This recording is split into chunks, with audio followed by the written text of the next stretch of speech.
আবার ভারত গড়ল এক নতুন রেকর্ড, অতুল সেতু। এই ব্রিজটির খাস একটি ইন্টারেস্টিং বিষয় হলো সম্পূর্ণ ব্রিজটি আরব সাগরের উপর দিয়ে বিস্তৃতমান। এই ভিডিওর মাধ্যমে আমি কভার করব এই ব্রিজটির টোটাল কস্ট, কত কিলোমিটার সাগরে এবং কত কিলোমিটার স্থলে অবস্থিত, মোট কতজন লেবার তৈরি করতে লাগলো এবং কতজন মারা গেল, তারপর এর টোল চার্জ কত হবে, কোন কোন গাড়ি চলতে পারবে, তারপর গাড়ির স্পিড কত হবে এবং শেষে আলোচনা করব সামুদ্রিক প্রাণী ও পাখিদের রক্ষার জন্য কি কি নতুন এআই টেকনোলজি ব্যবহার করা হয়েছে। এই সম্পূর্ণ তথ্য আলোচনা করব এই ইনফরমেটিভ একটি ভিডিওর মাধ্যমে। অতুল সেতু বর্তমানে এটি হলো ভারতের সবথেকে দীর্ঘতম সামুদ্রিক সেতু। দীর্ঘ 7 দশক আগেই এই সেতুর ধারণা করা হলেও বিভিন্ন সমস্যার কারণে নির্মাণ কার্য স্টার্ট করা যায়নি। তবে সেতুটির কাজ 2018 সাল থেকে শুরু করা হয়। এই ব্রিজটি টোটাল দৈর্ঘ্য হলো 22 কিলোমিটার, যার মধ্যে 16.5 কিলোমিটার অবস্থিত আরব সাগরের উপরে এবং বাকি 5.5 কিলোমিটার অবস্থিত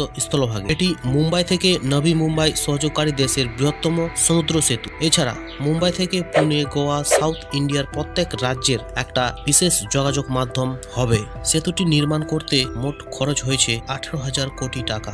সেতুটি নির্মাণে 1,78,000 মেট্রিক টন ইস্পাত ব্যবহার করা হয়েছে। তারপর 5,05,000 মেট্রিক টন ব্যবহার করা হয়েছে সিমেন্ট। সেতুটি নির্মাণে প্রায় 10টি দেশের বড় বড় ইঞ্জিনিয়ার দ্বারা এবং প্রায় 7,000 দক্ষ শ্রমিক লেগেছে এবং বৃষ্টির কাজ চলাকালীন 7 জন শ্রমিকের মৃত্যু হয়েছে। এই 6 লেনের রাস্তায় গাড়ির সর্বোচ্চ গতিসীমা থাকবে 100 কিলোমিটার পার আওয়ার। আর এই কারণেই ছোট যানবাহন চলাচলের অনুমতি দেওয়া হয়নি, যেমন বাইক, অটোরিকশা, ট্রাক্টর, আরো অনেক ছোট যানবাহন। এই সেতু দিয়ে প্রতিদিন প্রায় 70,000 গাড়ি চলাচল করবে। এবার আসি এই ব্রিজের অন্যান্য কিছু বিশেষ বৈশিষ্ট্য নিয়ে। নাম্বার 1, এই ব্রিজ অত্যাধুনিক প্রযুক্তিতে তৈরি। ভূমিকম্প ও প্রবল সমুদ্র ওয়েভ এর মধ্যেও 100 বছর দাঁড়িয়ে থাকতে সক্ষম। নাম্বার 2, এছাড়াও প্রচুর ঝড়ের গতিবেগ ও বজ্রপাতের হাত থেকে সহ করার জন্য লাগানো হয়েছে বিশেষ কিছু এআই দ্বারা ডিজাইন করা নতুন যন্ত্রপাতি। নাম্বার 3, ব্রিজটি সমুদ্রে অবস্থিত হওয়ার কারণে যেন কোনো শিপের অসুবিধা না হয় সেদিকেও খেয়াল রাখা হয়েছে। ব্রিজটির নিচ দিয়ে যে কোনো বড় বড় কার্গো জাহাজ অনায়াসেই চলাচল করতে পারবে। নাম্বার 4, এবার বলি টোল চার্জ কত হবে এই ব্রিজটি পারাপার হলে। এই সেতু দিয়ে পারাপারের জন্য মোট টোল চার্জ লাগবে মাত্র 375 টাকা এবং সিঙ্গেল ড্রাইভের জন্য দিতে হবে 250 টাকা।